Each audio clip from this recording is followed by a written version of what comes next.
Hello, Leho. It's Virginia Chan from Humid with a Chance of Fishballs. I've lost the audio for this part, but let me just narrate it for you. Today, we're talking about the timeline of Chinese New Year's in Hong Kong. Chinese New Year's is also called Lunar New Year's as it is based on the lunar calendar based on moon cycles, so the date of Chinese New Year's is different every single year. Lunar New Year is also celebrated in other parts of East Asia, such as Vietnam, Korea, and China, and also places with a large Chinese population. For Chinese New Year's, every place, village, or family will celebrate it slightly different depending on their own traditions. In this timeline, I will be focusing on the most generic, common, usual, or average things. So if I've missed something, please do go ahead and comment in the comment box below so we can all learn about all the differences and how everybody celebrates Chinese New Year's a little different in their own unique way. And for 2022, Chinese New Year's is going to be February 1st.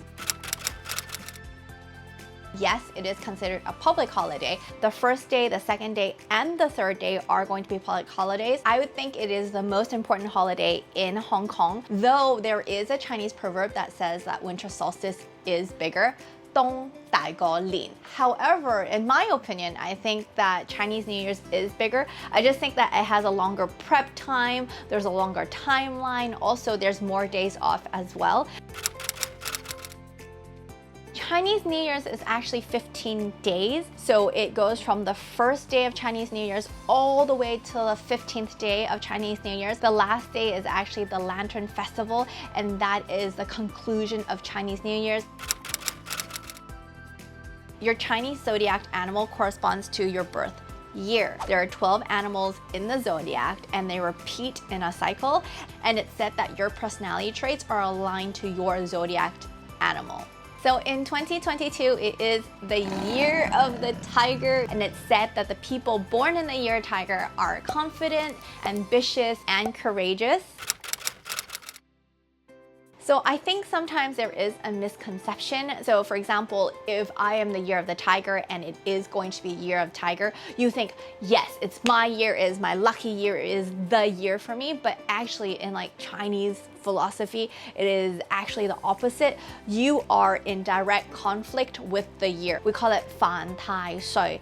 And you can also think of it as it's not necessarily a bad thing or bad luck, but it just means that there are a lot of moving parts for you that year. There's a lot of maybe changes, happenings, occurrences. So maybe you change your career, maybe you've moved house. They're not necessarily bad things, but they're just a lot of changes to you in the upcoming year. So don't worry, even if in your forecast or your overview, it's supposedly you have not so great luck in the upcoming year, there are always things that you can do to fa gai, which means to optimize or neutralize or to resolve any of this bad luck by doing certain things in accordance to feng shui principles. I don't know if you can call it your spirit animal, but there's usually another animal on that Chinese zodiac that will help you in bringing up your luck. You would carry the animal or wear the animal around in a form of maybe a charm. For me, my spirit animal, the animal that helps me a lot, is the rat. So before, my mom used to put a Mickey and a Minnie in my car because in Canada we drove all the time. And also she gave me a Swarovski Mickey Mouse head as a keychain, so then that would be with me all the time. Now I know this was supposed to be a video on the timeline of Chinese New Year's, but I felt like it was only right that I kind of gave you a download of what Chinese New Year was. But without further ado, we will get into the timeline of Chinese New Year's. We will divide it into 3 parts: pre, so the run up to Chinese New Year's, during, and then post. What I mean by post is not after Chinese New Year's, but maybe after the first 3 days of Chinese New Year's. Pre-Chinese New Year's. So we can go all the way back in time to ancient China and talk about all the traditions and rituals then. However, in order to keep this video relatively short, we're just gonna talk about the modern times, events, and things that happen in Hong Kong during Chinese New Year's.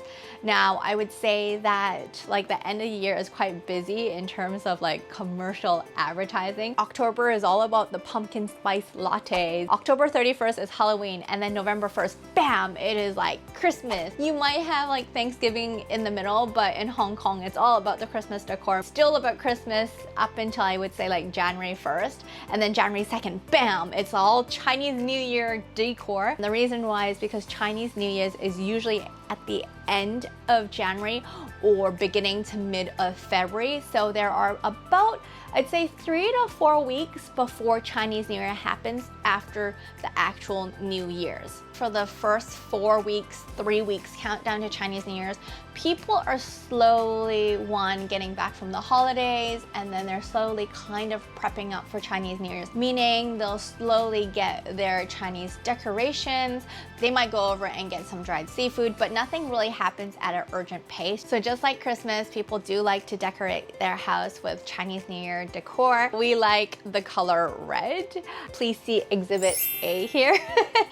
And also because there's a specific Chinese zodiac animal that kind of like is the ambassador or reps for that year. So people like to incorporate that animal into their decorations. American Eagle has used Frosted Flakes Tony the Tiger because he's great.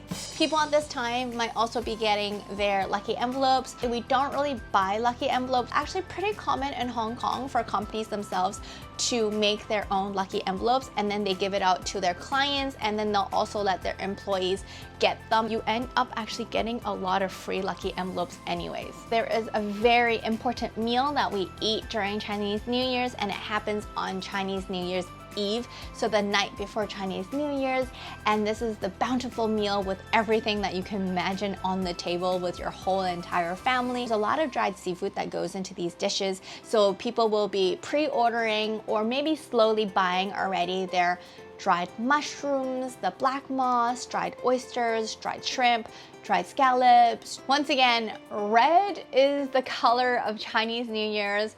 Red, orange, yellow, because yellow looks like gold, and then orange because it's also very bright. It is going to be the new year. People take that literally. They want everything to be new. So on the first day, you want to be in a new outfit, preferably red or something really bright. So like during this time, you're probably trying to find a new red outfit. Oh, and it includes the shoes as well. If you're a gambler, people like to wear red undergarments, bras, and boxers and underwear. We love to play mahjong during Chinese New Year's with your friends, so you want to be wearing your red undergarment to bring you good luck. Gifts. It is also common to gift gifts to your friends and family, and before you leave on holidays for Chinese New Year's, your company will also gift you something like an order of radish cake or turnip cake or XO sauce, or like a little gift to signify the new year. There are Chinese New Year related goods that require cooking or baking, and if you're traditional,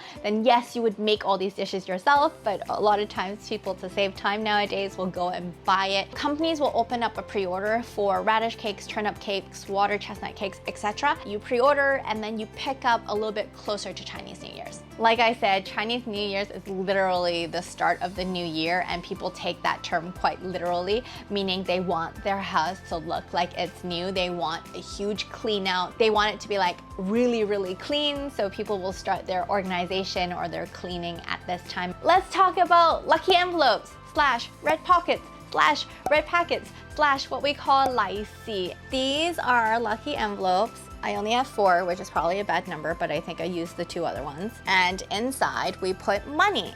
There are certain people that get to give out these lucky envelopes, lucky them, and there are certain people that get to receive them, lucky them. What's inside a lucky envelope? Money. You put money in these lucky envelopes. The easiest rule to remember is that the married people give it out to the single people, regardless of their age. There's other criteria as to who gives out money, but for right now, that is like the most simplistic way to think about who gives out money and who receives money. Because you do need to put money in these lucky envelopes, the traditional lists, like my grandma, for the new year, you literally want new money. So the banks, about 2 to 3 weeks ahead of time, will announce when they will be reissuing new money. This year, it will be January 13th, but actually they opened up a pre-order booking system on the internet on January 8th. In my experience, if you decide that you want to get new money, you better go really early in the morning and start queuing. And within about 3 days or so, all the money actually already is sold out. That's based on my experience. Anyways, if you are a preferred client, then the banks will actually be able to save some for you without you having to queue. At the beginning of the year, if you borrowed money from the gunyam or if you visited any of the gods at the beginning of the year, then at the end of the year, you have to repay your debts and you have to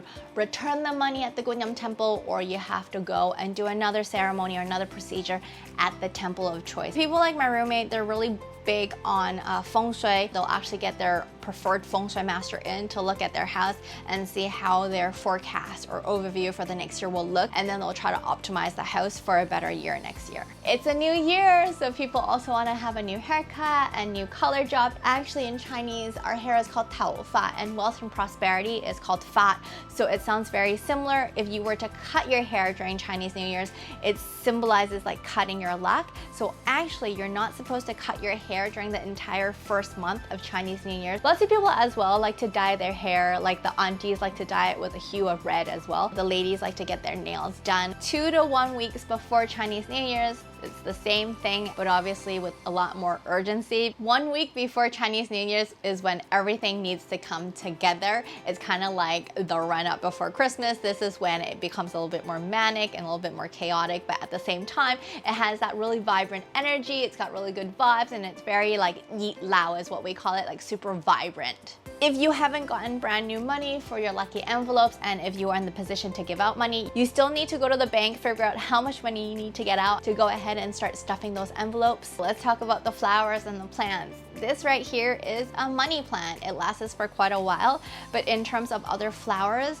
they want the flowers to bloom into the new year, so you can't get some flowers too early because they'll bloom before it's the new year. A week ahead of time is when people really start to go and grab their flowers. Some people pre-order their flowers the week before. They'll go and they'll pick up their flowers. Anything that you've pre-ordered for Chinese New Year's, like the radish cake, etc., will be ready for pickup at this time. There is also something called a Chinese candy box. A chun hap is what we call it. It directly translates to complete box. It just means that you'll have everything complete and ready for the New Year's. Inside, embarrassing. Inside is going to be filled with candies. As you can see, mine's still quite empty, but obviously 1 week before Chinese New Year's is when you really need to start buying all the candies for this candy box. And we actually have another video on what you should put in the candy box. Those were the general dates, but now let's get specific to specific dates. Li Nya Sam, which is the 23rd day of the 12th lunar month, that is when you are supposed to worship and give offerings to the god of the kitchen. The kitchen god returns to the heavens to report the activities of every household over the past year to the Jade Emperor. Offerings are going to be above the fireplace in your kitchen. I will be quite honest, that's like one of the events that my parents never did, and also we don't have a fireplace in our kitchen, but we've left it in just because it seemed like it was like a common date that I found while I was doing research. Okay, and then we have Li Nya Ba, which is the 28th day of the 12th lunar month. This is when we do our massive clean out. Li Nya Ba and probably this is the time where you put up the rest of the decor and decorations as well, because your house is all clean. All right, we're coming to Chinese New Year's Eve. Please note, for 2022, there is no 30th day of the 12th lunar month. This is when that crazy, big, bountiful dinner will happen. It is usually normal for companies to let employees out 2 hours before their like designated end time. Usually we eat it with our huge extended family. My grandma lives out in the New Territories, so it does take me about an hour and a half or so to commute back. This is the dinner where there's like so many dishes. Any of the dried seafood, anything that you've pre-ordered before, you will probably see it in this table now in a form of some dish. There are certain dishes that you must eat on that day, like fish, and you have to have chicken, etc. Every dish on that table will have a significant meaning. The meal is like very bountiful, also because it symbolizes that you will have an overabundance or you will have a bountiful new year. And at the end of the night, you have to have dessert in the form of a tongyun. Tongyun is a rice dumpling, but the Chinese sounds like reunification, making sure your family can come back together wholesome and united every single year. After this meal, there's a lot of different activities that you can do. Lots of families like to go over to those Chinese New Year flower markets. They not only just sell flowers, but they sell like a lot of other different things, but people usually just go there for the hay fun, which is like the atmosphere. They like to just walk around. Oh my god, it's really crowded. Also going to be a midnight movie showing, so if you want to go out with your boyfriend or girlfriend or with friends, the MTR, our metro system, will run the entire night, so everybody will be able to get back home. Some people, like my dad, they want to go to the temple because they want to be the first person to put the first incense into that pot to show the gods how much they care about them. Oh, and then also before the night is over, you want to get rid of any bad vibes or bad mojo from you. How they do it is they will rinse themselves with pomelo leaves. Pomelo leaves supposedly will be able to get rid of any evil spirits from you, so you can get these leaves at the wet market. Also, something I forgot to mention is some people like to buy cabbage and they hang it upside down by the kitchen window. This type of cabbage in Cantonese sounds really lucky. It is to draw in wealth and prosperity. This vegetable also lasts a long time without going bad, so people eat a leaf or so each day of Chinese New Year's, and it also signifies chuns, like cheng the more you eat, the more you will have, which is also symbolic of overabundance or having everything you will need for the New Year's. Yay, we're finally there. We're gonna talk about during Chinese New Year's, starting from the first day of Chinese New Year's. So the first day of Chinese New Year's is officially when you're gonna start giving out lucky envelopes or receiving lucky envelopes. This is where you're gonna wear your bright new red outfit with your bright new red shoes or just new shoes, and you're gonna show off your new haircut and your new nails. And the first day traditionally is where you go and you visit the groom's side or your dad's side of the family. When you go visit their house, you have to exchange some gifts, and also you have to bailin, which is to exchange Chinese New Year greetings. We have a video on that as well. The meal of choice during lunchtime is going to be dim sum. So a lot of places will be closed in Hong Kong, but usually the big Chinese banquet restaurants will be open. Also be aware there's gonna be a ton of stores that are gonna be closed. You will hear a lot of loud noises like maybe firecrackers, gongs, drums, or maybe like loud music. And the reason why is because supposedly loud noises will drive away and scare away any evil spirits. Pre-COVID, the Chinese New Year parade would happen on the first day of Chinese New Year's. Second day of Chinese New Year's is traditionally the day where you go visit the bride's or your mom's side of the family. The same thing, you would exchange gifts, you would bailin, and then you would either give out lucky envelopes or receive lucky envelopes. So pre-COVID, the second day is when you'll be able to see the annual Lunar New Year fireworks display. People on this day also like to go to the Che Kong temple to get their fortunes told and to also get the that ornament that spins around so you can like junwan, which means you can spin your luck into good luck. Also, this is the day where a leader of Hong Kong on behalf of Hong Kong will draw a fortune telling stick for Hong Kong, and they'll ask the fortune tellers to interpret that stick. So this is the third day of Chinese New Year's. Now there is no bailin that happens on this day. Typically it's said that you've been doing a lot of the bailin and seeing your friends and family on the first and second day, so on the third day you guys will quarrel easily, so you're supposed to take it easy on this day. Because you go back to work on the fourth day of Chinese New Year's, some people might use this day to rest, some might go hiking, some might actually go to the temple as well. It kind of all depends what you like to do. I personally like to play mahjong all day long on this day, and the reason why is because my local friends, they have family obligations on the first and second day, but on the third day, they don't have any of those obligations, so we play mahjong all day long. Pre-COVID in Hong Kong on the third day of Chinese New Year's is when they will have the first horse racing of the year. They call it the Chinese New Year horse races.